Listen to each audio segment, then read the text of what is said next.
Great. So thanks a lot for sending your video, and I'm going to do my very best to help you out here with your ollies. Cool. So first thing is first, just by looking at you on the board and just by seeing you move around a little bit, I highly recommend loosening up those trucks a little bit. You should have a little bit of leeway so you can kind of go from side to side. And then the previous step before ollies of just pushing around, it doesn't look like that's fully in because you look just a little bit off balance just on your board in general. So doing that previous step will really help. The first real trick you're going to learn, yes, is an ollie, but there are some previous steps that you really need to get down to make sure you're ready to start on the ollie. Cool, so let's check this out. Your foot goes in the position like it's about to slide up the board and do an ollie. Like you get it into that turned 90-degree position where you're ready to slide it up, but then you're simply just not sliding it up.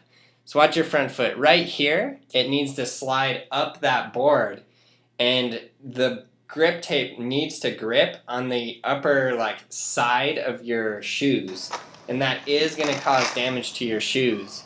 So what I want you to do is just stand on the board with your back foot and all of your weight on the tail, and then just drag your shoe up that board.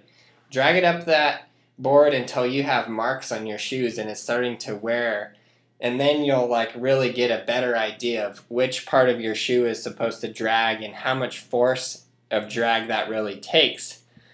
A lot of times when I see people first trying to learn how to ollie, they do it very similar to you. They just don't quite have down these previous steps and they're not dragging their foot. So that's the first step, just practicing popping your tail. And then the second step is this right here. But notice that my foot turns 90 and then it fully slides up that grip tape. And if you're doing it, you can really you can hear your shoes rubbing against the grip tape, and you have to rub it against it hard. It's not some light little thing where your shoe is just going to magically attach magnetically to the skateboard somehow. No, you really have to drag your shoe up that board in order to get that lift. Cool, so let's watch this here. Right there is where the suede on the shoe starts to grip with the grip of the grip tape and actually pull it up into the air. That's why it's so important that you have shoes made out of some kind of a coarse material. If your shoes are too smooth or they're like a shiny fake plastic or anything like that, that's obviously not going to grip too well on the grip tape. Your foot is just going to kind of slide. So that's why I prefer to really always skate these kind of shoes that have a nice coarse grippy suede fabric feel, because they grip really nice to that sticky grip tape, which of course Jessup is super sticky, so that's what I always ride, and that's honestly really what I recommend. So just make sure that part right there, when you turn your shoe 90 and drag it up the board, is really done. So that's going to help you out a lot.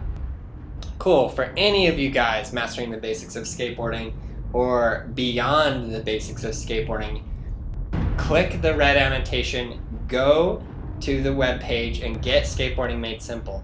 Do not waste your time trying to practice incorrectly for months and months and months. Just get the video, do every single step, and you will progress super fast. Thanks for your help and support.